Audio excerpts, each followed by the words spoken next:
Hi, I'm Dave, welcome to the channel. In this video, I'm going to take my track apart.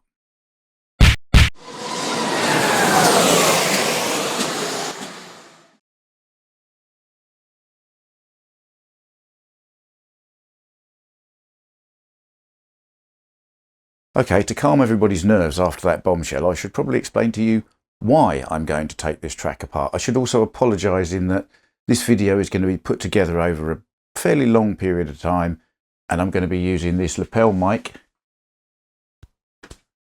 and my proper microphone for doing voiceovers on various bits, so the sound quality is going to go a bit all over the place in this video. Sorry in advance. However, what I am going to do is take this track apart. Now, there are three main reasons for that. The first of which is I've got a fault with my lights. As you can see over here, there's lights under there. If I move you round, there used to be lights under there as well. But somewhere along the line here, I think, there's a break in the wire now that didn't used to be there. So I need to fix that. The other thing is,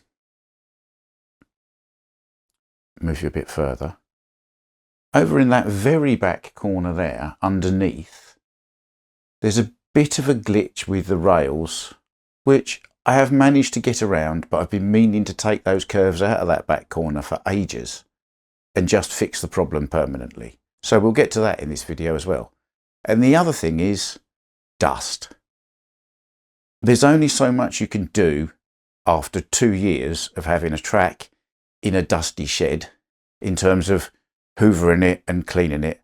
It really does all just need to get taken apart, blown through with an airline so that all the dust is gone, and then put back down.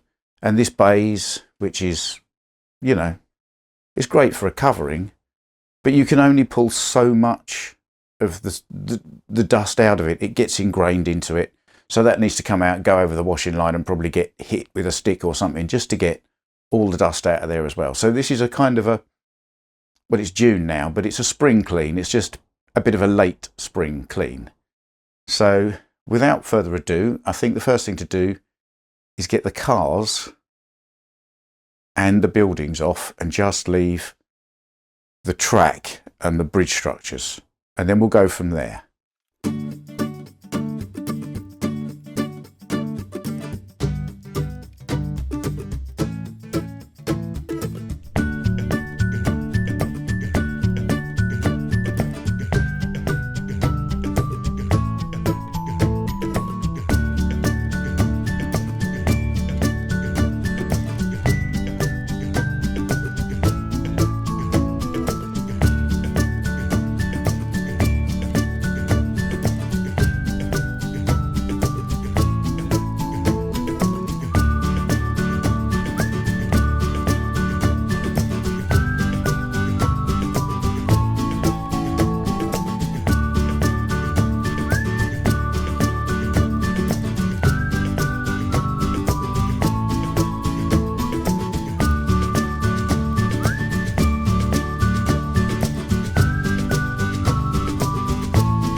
And so here we are, after somewhat less than an hour, surprisingly.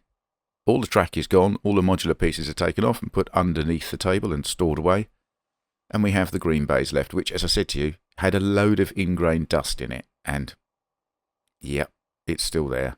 You can even see the proper footprint of that big final curve right at the end in the dust. So that's coming off, and it's going to get shaken and hoovered and beaten and all the dust removed. Now, in my little dismantling, I had a treasure hunt, and here's the bits I found. Now, that wheel centre is off one of my Revo slot Mercedes CLKs. The gold wing mirror is off the slotted Diebels Alt Mercedes. There's quite a lot of Mercedes bits here. I have no idea what that little silvery pin is from, nor that wing mirror. That's a mystery one. I don't seem to have a car that fell off, so I don't know where that's come from. And the other two bits, I think, are bits of sideways BMW. So that's interesting in itself, a little treasure hunt. And having swept and cleaned off all of the bits of crap and detritus and general things, here's how much I found. Now, that's quite a big pile. Most of it, I think, is Revo-Slot Group 2 rear tyre rubber, because I've been through an awful lot of sets of those. And there's a few little bits of green and brown bits of foam that were off some terrible railway scenery trees that I bought. And there we are, all cleaned down. There is a completely empty table. I'm calling this the Bonneville Salt Flats layout because it's flat, it's kind of sandy colour, and it just goes on forever. So having taken all of the track down in what ended up being about 45 minutes, you will have seen that I made most of it out of just modular pieces that you can pick up, take about, put down somewhere else, put them all next to each other and put the track down. The idea all along has been to be able to remove this track from this table in under an hour, and this is the first time I've really done it, and it proves the point you can do that. So I'm quite pleased with that myself. Now, while we're here, obviously this is the 180-degree corner from over in the back there that I said had the issue with the lighting. So as we're here, I'll give you an opportunity to see how I did the lighting. So obviously underneath the underpasses there's all this graffiti which I just stuck on, printed out and stuck on. The lighting itself, if I bring you a little bit nearer,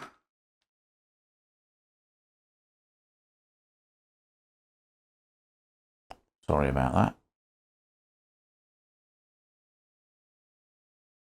There we are. So here's the lighting strip, and all it is some of that. You can get it in a reel. It's LEDs in a strip. You usually use it to stick under your kitchen cupboards to get a downlight in your kitchen worktops. And I cut it into strips and got some wire and connected it together with, as you can see, these. But essentially, we've covered this before, I'm sure, in other bits of electrical stuff, but you get them off eBay's in packets. They plug together. You unscrew them, you can poke the wires down, solder them all up, and make plugs on wires. So having done that part of it,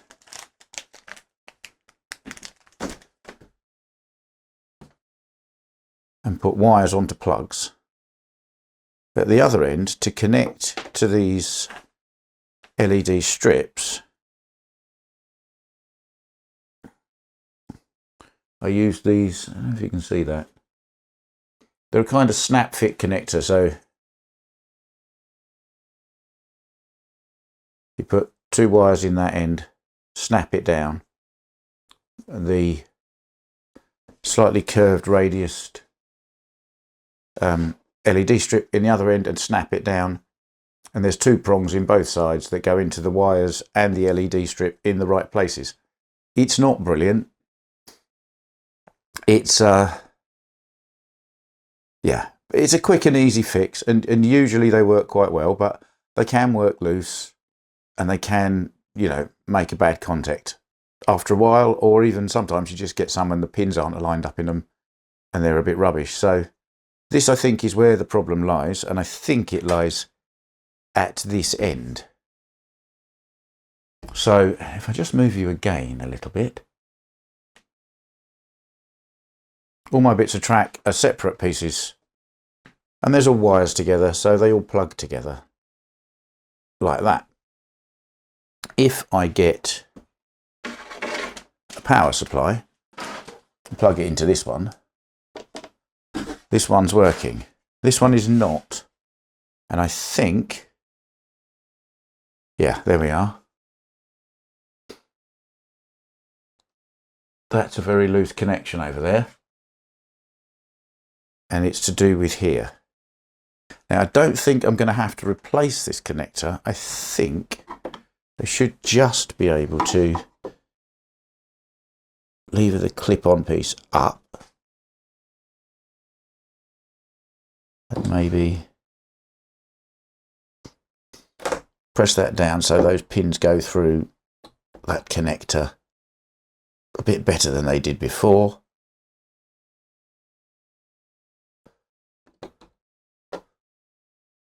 Like I say, these things are a little bit sketchy, but with a little bit of work here, I should be able to get this working as it should.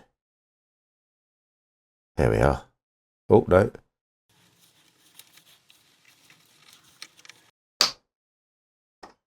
That's got it. Right, I'm happy with that. I know where the problem is and I've managed to fix it. So we can switch all of this off. And that hopefully will be the lighting fixed. So on to the next thing. So the next thing to address is, you may recall I said, and I pointed in that direction at the start and said there was a problem with the track over in the far corner. So this is the piece of track from the far corner. It's the end curve. And I know exactly what's wrong with it, because this end of the track has an identical curve made of identical pieces. And I've fixed the problem this end because it was nice and easy to get to. I didn't fix the problem over there because it was nearly impossible to get to. But as we've got it all apart, can do it now. So you can see these corners are not linear. So this is R2, R2, R2, R2. And then there's an R3 and two R4s at the end. Now, this is where the problem lies, and this is where the problem was on the other corner, which I fixed. And it's to do with these R4s, and I haven't found it to have the same problem on any of the other radius corners. Now, whether I just got a bad box, or whether there's a bad batch, or whether they're all a bit like this, I'm not entirely sure. But there is a little bit of an issue with this track, which I'm going to have to get one of these technical illustration packages to explain to you. Hold on just a moment and I will be back. So here we are back with the illustration tech. So the issue is in the manufacturing process, I think, with these R4 turns, and it's the rails. And you can feel across the top of the rail. And if you feel some of the other rails, they're different. I'll try and explain it. So if I drew a section through here, you'd have the center channel, and then you've got the rails.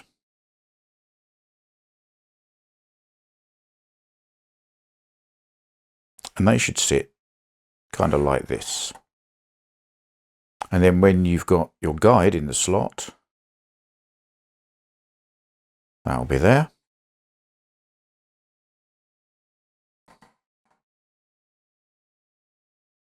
And the braid would then sit flat on the rail. Nice load of contact all the way across there. Same this side.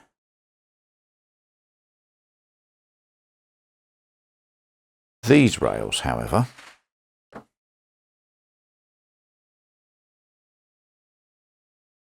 when they were made, I think the manufacturing process must have pinched them because they are more, this is accentuated, but you get the idea. They're more of an M shape.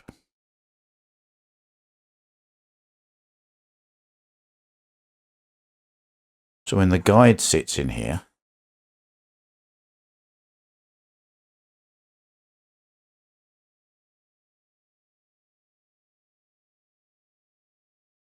and the braids sit on the rails, they are only making contact with the edges of the rails. So it's not the best contact. And aside from that, if you run the rails like this for too long, as you can probably see in the picture that I'll post to try and show this a little bit, you get a bit of build-up of dirt, grime in this little horseshoe shape, which again doesn't help the situation. So you're getting less contact there. Now, the symptom for this is that the car will come around the track and it won't stop, but it will slow a little, and it's noticeable.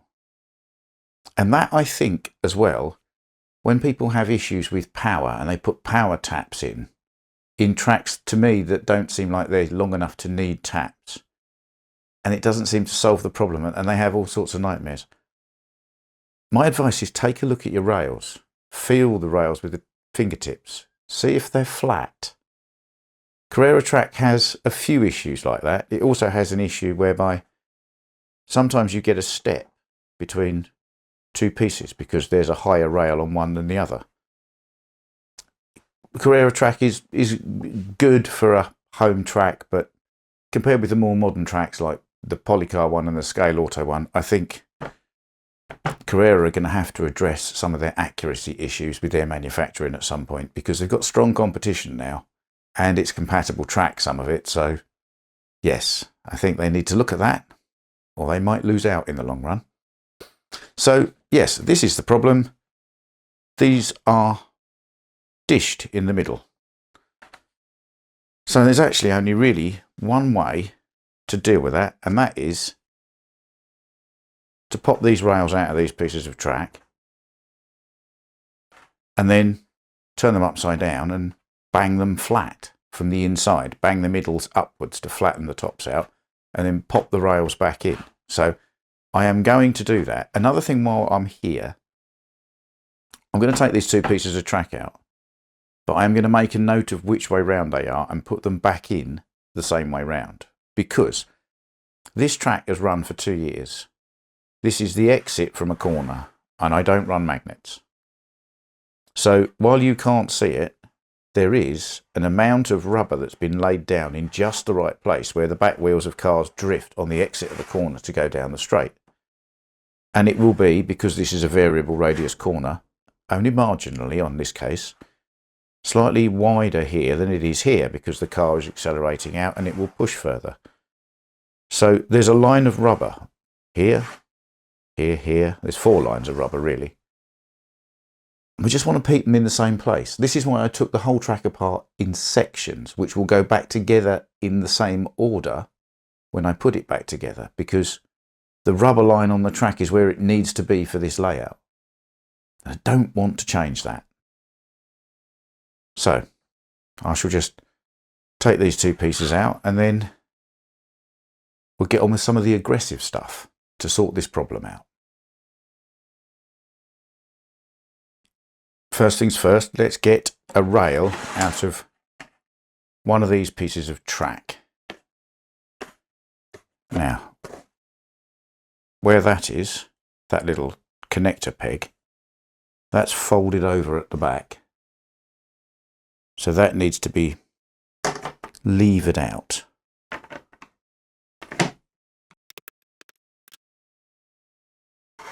And then with those pegs bent out the way, start from the other end and you should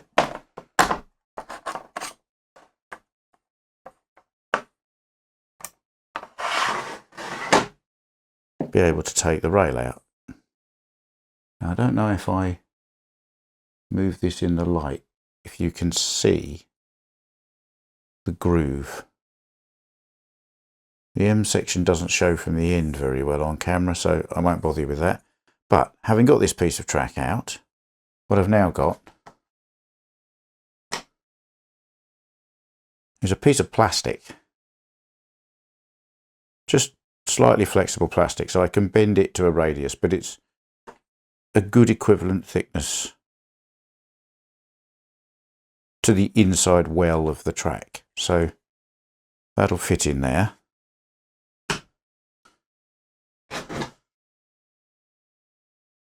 and a persuading device. So the plan is just to run along here and knock this flat. A little bit of time, a little bit of care and some persuasion, and you will get those flat. Now, I'm not going to bore you and make you listen to ages and ages of me hitting this with this hammer, so I'll be back when I've done that, and then I'll put the tracks back in, same way they came out, and then we'll move on to the next thing. So here I am back somewhat later, having pulled each of these rails out, turned them over, banged them flat from underneath and put them back in. It's a bit tricky, it's a bit fiddly, you didn't need to see me do all of it, but trust me, I've done that now.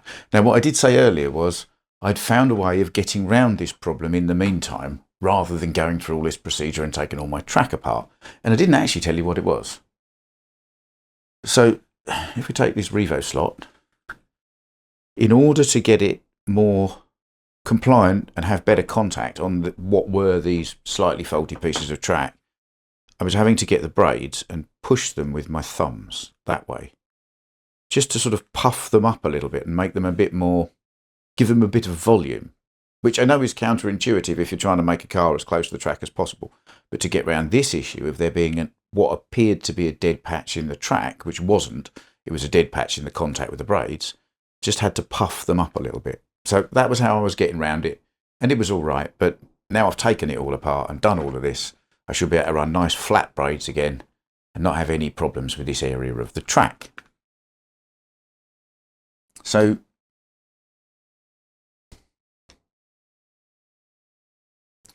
the next thing I'm going to do involves a paintbrush, a can of compressed air, and a can of electrical contact cleaner. Now, this is going to make marginal difference to this track, but I'm going to use the brush, obviously, just to get any remaining rubbish out of these grooves, and I will go around all the pieces of track with that. This I'm going to use for the lane changer pieces, where you're going to get bits of tyre rubber will drop down into the mechanism, and unless you take it completely apart, you're never going to dig it all out with a brush, but you will blow it out with a can of compressed air.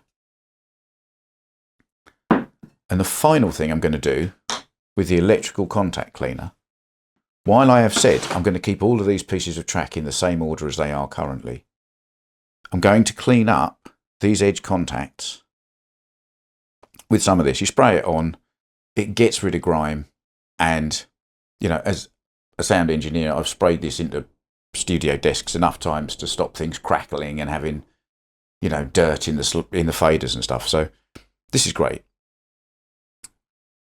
So why am I doing it? Well, this track has been in this shed for 2 years, so 720 days, and it's a shed, so the temperature fluctuates. It's always warmer during the day and it's always colder in the winter. It's always warmer during the day and it's always colder at night, whether it is summer or winter. So every day, 720 times, be it these joins, whatever, they will have very slightly moved apart and closed back together again, with heat expansion and contraction over a day cycle. Only a minimal amount, but they'll have done it 720 times. So as there are little gaps between the rails here where the connectors are, you'd only need a speck of dirt to be on there, and a day later it would have been squished into this joint. Now, that's not going to make a huge difference to the electrical contact, but every single one of these pieces of track has 4 of these, and they've all gone apart and closed 720 times. So it may be the case that the conductivity of the track at the joins has weakened over that time. It probably hasn't, and like I say, it will probably only be a marginal gain, but I'm not going to do this again for another 2 years. So I might as well just pull every single piece of track apart while I've got it all here, clean up these with a bit of this, put it back together and work around all of the track and all of the pieces so that it's as clean a connection as it possibly can be. It's not necessary, but it's probably good practice. So I'm going to spend ages doing that right now. And what I will do while I'm here is use the same brush just to clean the dirt off the ends of these pieces, as I am to clean the dirt through here. And in fact, the electrical cleaner on the brush from here down here will help again to remove any dirt. So 2 jobs in 1 really. I shall be back much later when I've done all of this. 1 eternity later. So here we are, I'm back at the table. All the track is cleaned, all the contacts are cleaned, everything is back, ready to put back in. I've put a timer on the corner of the screen. I'm going to run this in fast forward and we're going to see how long it actually took me to put all of this track back on and get it back ready to run. Here we go.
So that's the final time, 39 minutes and 44 seconds. I'm very impressed with that. I think probably by the time I filled in the rest of those bits of green bays with some lift in, lift out modular scenery, that could be up to 50 minutes, maybe an hour from bare table to ready to go.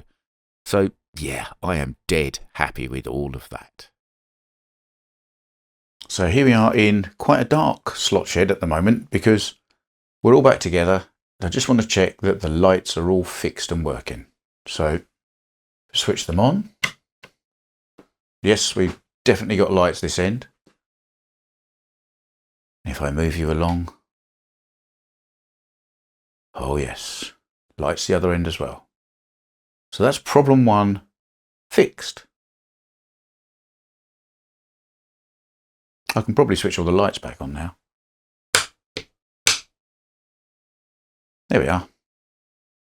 Mundon Park is, as you can see, back in one piece. And I was really impressed in the sub 40-minute build time from a completely flat deck. It was always the plan. I've always wanted to be able to take this off here, put something else down, have fun, and maybe put it back again. So it's not too much hassle. So maybe I could have a weekend with something else and then put this back. So overall, that was a proof of concept that I hadn't tried before, and it is a success. Modular is definitely the way to go. So the next thing I wanted to fix was making sure that piece of track over there ran better. And you remember I banged it down and flattened the rails out. So here's a digital car where I have put some nice flat new braids on it, and we'll just try it around the track.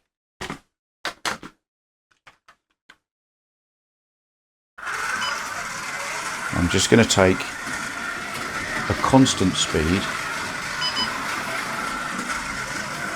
just to check there's no dead patches anywhere in the track.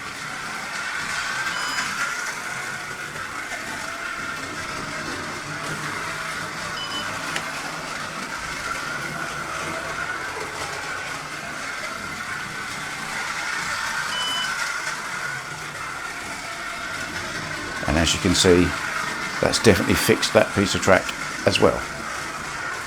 So that's the other thing fixed. So there we are, that is my late spring cleaning of the track. All the rubber and detritus is all gone, all the dust is gone, The track should be nicely optimized in terms of the connection between all the joins in the rails. The lights work. The track is a constant power all the way around. All the rails are level. Everything is nicely as it should be. So, yes, once every couple of years, why not? Right, better have some fun then.